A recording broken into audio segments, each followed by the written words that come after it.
আমার নাম সুলতানা। আমি মাঝে মাঝে ঘুমের মধ্যে উল্টাপাল্টা স্বপ্ন দেখি। ওই দিন রাতে খুব বৃষ্টি হচ্ছিল, কারেন্ট চলে যাবে মনে হচ্ছে।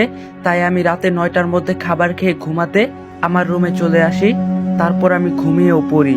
ঘুমের মধ্যে স্বপ্ন দেখি একজন বুড়ি মহিলা আমাকে বলছে, তোর বিয়ে কোনো মানুষের সাথে হবে না।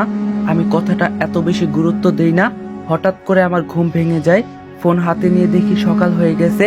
তারপর আমি নামাজ পড়ে মায়ের কাছে যাই।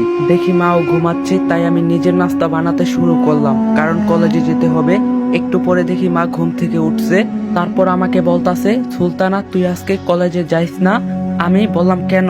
মা বলল তোর আজকে ছেলে পক্ষ দেখতে আসবে। আমি বললাম মা, আমি এখন বিয়ে করব না। তখন মা বলল, তুই কি কোনো ছেলেকে পছন্দ করিস? আমি বললাম না। তারপর মা আবারও বলল, তো বিয়ে করতে সমস্যা কোথায়? তোর তো বিয়ের বয়স হয়েছে।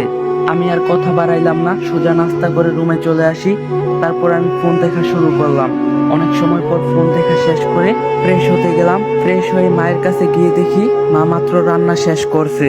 তারপর মা আমাকে একটা লাল শাড়ি হাতে দিয়ে বলল, যা এটা পরে রেডি হয়ে নে, ছেলে পক্ষ নাকি আজকেই তোকে বিয়ে করিয়ে নিয়ে চলে যাবে। তারপর আমি রেডি হয়ে নিলাম। রুমে বসে আছি, হঠাৎ দেখি সেই বুড়ি মহিলাটা আমার কাছে এসে বলল, সাবধান, তোর বিয়ে কিন্তু কোনো মানুষের সাথে হবে না।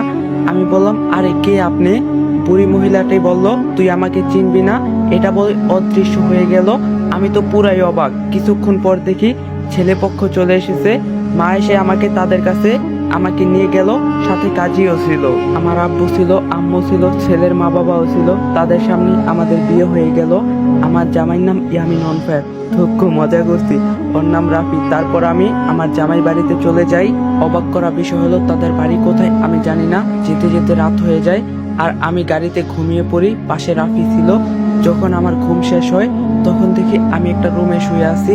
অনেক আগ্রহের সাথে রুম থেকে বের হয়ে দেখি পুরো বাড়িটা একটা রাজপ্রাসাদের মতো।